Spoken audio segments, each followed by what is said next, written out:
साथ संगत जी, प्यार से कहना धान नंगार जी। दासी ने कुछ समय पहले ही पढ़ी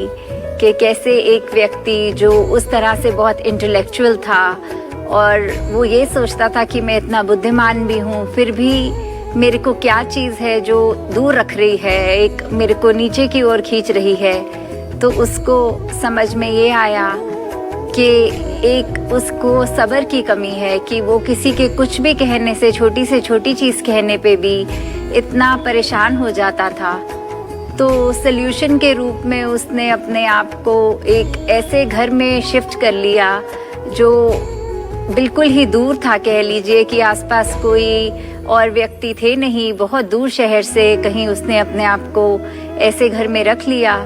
और 7 साल के बाद एक व्यक्ति कोई उसके घर के आगे से जब गुजरा और उसने ये प्रश्न किया कि आप इतना अलग क्यों रह रहे हैं, तो जवाब में उसने कहा कि मैं किसी से मिलता हूँ, बात करता हूँ तो मेरे अंदर एक गुस्सा आ जाता है या मेरे मुताबिक चीज़ नहीं होती तो एक चिड़चिड़ापन आता है।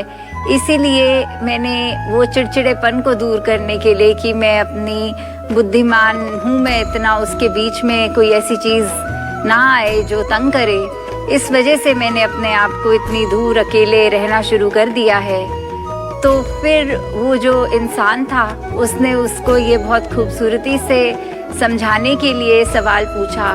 कि और अपने बारे में बताएं कुछ, और सवाल करने लग गया। तो उतने में ही देखा कि उस व्यक्ति के अंदर वो जो चीज़ ख़त्म करना चाहता था, उस वजह से दूर बैठा था, वो हैबिट, वो एक अपने अंदर से इंस्टिंक्ट वो ख़त्म ही नहीं कर पाया। और इतने सवालों के बाद वो खुद उसको यही कहने लग गया कि अब आप अपना रास्ते पे जहाँ जाना था वहाँ जाइए, मुझे और परेशान ना कीजिए, मुझसे और सवाल ना कीजिए।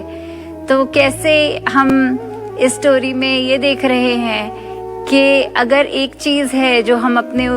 एस्पेक्ट को किसी को दूर करना है तो वो करना अच्छी बात है, पर किस तरह से करना है। यहाँ जो सब्र की बात है कि सब्र नहीं है दूसरे की बात भी सुनने का, वो इतने कम ही चाहे सवाल और इतने सालों बाद उसने करे, किसी को से बात भी करी किसी से इतने सालों बाद, तो भी वो अपनी जगह वो आदत वो कामयाब ही रही। उसने इतना प्रयत्न करके भी कुछ हासिल ना किया। तो दातार कृपा करे कि जो भी हमारी सिचुएशन है, ये दुनिया में ही विचरण करना है।